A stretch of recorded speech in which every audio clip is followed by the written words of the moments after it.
ব্রট to you by V-Guard, co-powered by Sensodyne ও ভিমল বলো কথা কেশরী। Associate sponsor UltraTech cement. Sandeshkhali বেড়মজুরে নাবালিকার সঙ্গে অশালীন আচরণ এবং শ্লীলতাহানির অভিযোগ ওঠে এবং সেই অভিযোগে এই মুহূর্তে আপনাদেরকে আপডেটটা দিয়ে রাখি, গ্রেপ্তার করা হয়েছে সন্দেশখালীর এক প্রভাবশালী তৃণমূল নেতার ছেলে। গ্রেপ্তার করলো সন্দেশখালী থানার পুলিশ, এমনটাই আমরা জানতে পারছি।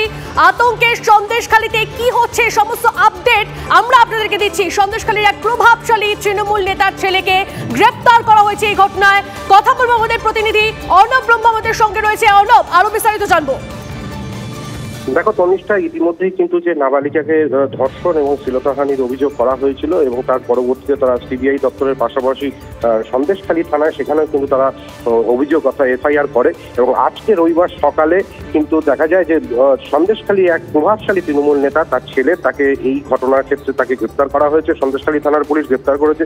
পস্কো আইন তার বিরুদ্ধে লাগু করা হয়েছে। কিছুক্ষণ পর বসিরহাট মহকুমা আদালতে তাকে তোলা হবে, এমনটাই আমাদের কাছে সূত্র মারফত খবর। যদিও কালকে এই ঘটনার অর্থাৎ এই শ্লীলতাহানির ঘটনা এবং ধর্ষণের ঘটনায় একজন বাচ্চা নাবালিকাকে যেটা হয়েছে তার বিরুদ্ধে এমনি অভিযোগ জমার পরে কালকে কিন্তু আবারও একজনকে জিজ্ঞাসাবাদের জন্য নিয়ে আসা হওয়ার পরে তাকে বেশ কিছুক্ষণ জিজ্ঞাসাবাদের পর সন্দেশখালী থানার পুলিশ তাকে কিন্তু ছেড়ে দেয়। এখনো পর্যন্ত যা খবর যে তৃণমূল কংগ্রেসের এক প্রভাবশালী নেতা এই সন্দেশখালী অঞ্চলে সেই তার ছেলেকেই কিন্তু গ্রেপ্তার করা হয়েছে বলে আমাদের কাছে সূত্র মারফত সেই খবরই পাওয়া যাচ্ছে। বেশ, নজর রাখো অর্ণব, আপাতত ধন্যবাদ। আর এর পাশাপাশি আপনাদেরকে জানিয়ে রাখি, জোড়া চার্জশিটে আরো বিপদ বাড়তে চলেছে শেখ শাহজাহানের। সূত্রে খবর, এই মাসের শেষেই চার্জশিট দাখিল করতে চাইছে ইডি ও সিবিআই। এই মুহূর্তের বড় আপডেট আপনাদেরকে দিচ্ছি, জোড়া চার্জশিটে আরো বিপদ বাড়তে চলেছে শেখ শাহজাহানের। সন্দেশখালীর ত্রাস এই শেখ শাহজাহান। সূত্রের খবর আসছে এই মাসের শেষেই চার্জশিট দাখিল করতে চাইছে ইডি ও সিবিআই। আরো বিস্তারিত জানাবেন সুজয়, আমাদের প্রতিনিধি আমাদের সঙ্গে রয়েছেন সরাসরি। সুজয়,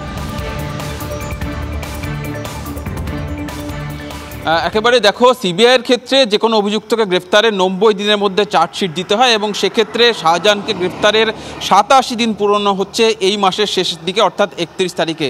তদন্তকারী সংস্থা সূত্রে খবর যে এই মাসের শেষেই অর্থাৎ নির্ধারিত সময়ের মধ্যে সিবিআই চার্জশিট দাখিল করতে চাইছে। অন্যদিকে ইডির মামলা অর্থাৎ জমি দখল সংক্রান্ত যে মামলা, সেই মামলার ক্ষেত্রেও কোনো অভিযুক্তকে গ্রেফতারে 60 দিনের মধ্যে চার্জশিট দিতে হয়। এই মাসের মধ্যেই এই মাসের শেষের দিকেই সেই 60 দিনও পূরণ হচ্ছে। ফলে যতটুকু আমরা এজেন্সি সূত্রে জানতে পারছি যে দুই এজেন্সি অর্থাৎ সিবিআই এবং ইডি দুই এজেন্সি এই মাসের শেষে তারা চার্জশিট জমা দিতে চলেছে। অর্থাৎ শাহজাহান শেখের বিরুদ্ধে এই মাসের শেষেই জোড়া চার্জশিট জমা পড়তে চলেছে। শুধু শাহজাহান শেখ নয়, শাহজাহানের ভাই আলমগীর এবং দিদার বক্স মোল্লা সহ তার যে অনুগামী, তার যে টিম, তাদের প্রত্যেকের নামে চার্জশিট জমা হবে এবং তার মধ্যে প্রধান অভিযুক্ত হিসেবে শাহজাহানকে রাখা হচ্ছে। আর তখনও পর্যন্ত যদি এই শেখ সিরাজউদ্দিন অর্থাৎ শাহজাহানের ভাই, তাকে যদি সে যদি হাজিরা না দেয় তাহলে পলাতক দেখিয়ে চার্জশিট দেবে। ফলে এই জোড়া চার্জশিট জমা পড়ায় কিন্তু শেখ শাহজাহান এবং তার পরিবার বা তার ঘনিষ্ঠদের বিপদ আরও বাড়তে চলেছে। তার কারণ এখনও পর্যন্ত তদন্ত চালিয়ে ইডি প্রায় 288 কোটি টাকার হদিশ পেয়েছে এবং তার পাশাপাশি ইতিমধ্যেই 27 কোটি টাকা বাজেয়াপ্ত করতে সক্ষম হয়েছে। চার্জশিট জমা পেলে কিন্তু তার আইনি প্রক্রিয়া বা জামিন পাওয়ার রাস্তা অনেকটাই বন্ধ হয়ে যাবে বলেই মনে করা হচ্ছে। বেশ, ধন্যবাদ সুজয়। অর্থাৎ বোঝাই যাচ্ছে শেখ শাহজাহান এবং তার অনুগামীদের বিপদ আরো বাড়তে চলেছে। আমাদের নজর থাকবে এদিকে।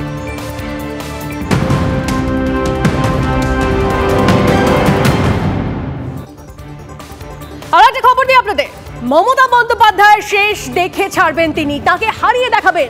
জেল থেকে ছাড়া পাওয়ার পর হুঙ্কার সন্দেশখালীর বিজেপি নেত্রী মাম্পি দাসের। জেল মুক্তির পর সরাসরি TV9 বাংলায় সন্দেশখালীর মাম্পি দাস। পুলিশের বিরুদ্ধে বিস্ফোরক অভিযোগ সন্দেশখালীর আন্দোলনকারী। প্রথমে আমার বাড়িতে যে নোটিশ টাঙানো হয় তাতে এমন কোনো ধারা ছিল না নন অ্যাভেলেবেল। তো সেই সূত্রে আমি আইনকে সম্মান করি, সেই জন্যই আমি কোর্টে গেছিলাম জামিন নিতে। আমি আত্মবিশ্বাসের সাথেই গেছিলাম, আইনকে সম্মান করি তাই গেছিলাম কোর্টে।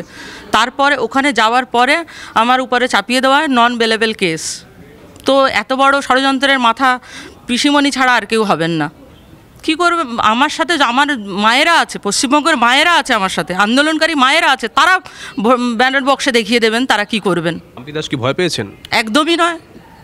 আন্দোলন থেকে পিছু হটবেন? যদি আমাকে মৃত্যুবরণ করতে হয় তার জন্য আমি ঠিক আছি। আন্দোলন থেকে পিছু হটবেন? একদমই নয়।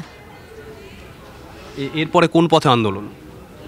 যখনই কোনো অন্যায় হবে, যখনই নারীর উপরে নির্যাতন হবে তখনই আন্দোলন এইরকমভাবেই হবে। উনি তো তকমা দিয়েছেন বহিরাগত বলে। আমরা তো মাননীয় মমতা ব্যানার্জিকে ডেকেছিলাম আন্দোলনের সময় আমাদের সন্দেশখালীতে আসার জন্য, উনি আমাদের বহিরাগত তকমা দিয়েছেন।